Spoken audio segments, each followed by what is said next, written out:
各位小朋友大家好啊，歡迎翻到嚟鯊魚先生講故事。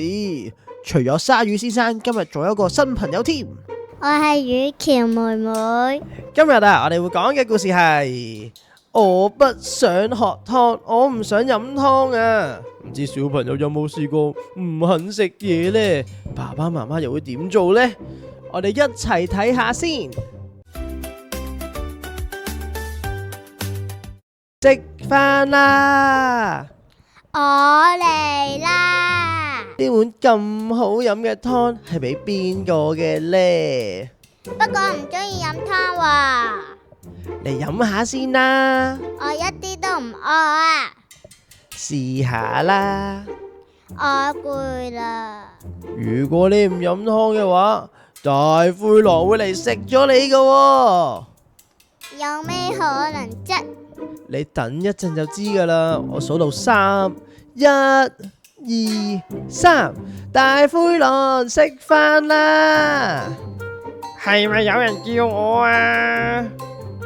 大灰狼將呢個小朋友食咗佢，但係我唔中意食小朋友啊！食下先啦，我唔肚餓啊！嚟啦，試下啦！我好攰啊！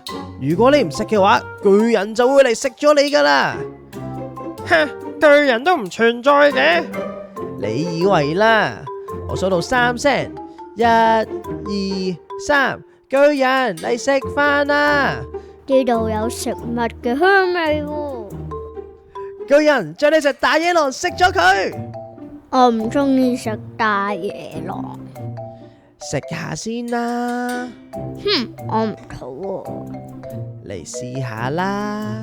我攰啦，但係我想飲呢個湯喎。嘿，呢碗湯係我嘅，我要飲呢碗湯。咕嚕咕嚕，好好飲啊！咦？點解個小朋友突然之間又想飲翻碗湯嘅？你知唔知道點解啊？快啲將個答案話俾我聽啦！今日嘅故事就講到呢度啦，多謝收睇鯊魚先生講故事，我哋下次再見，拜拜。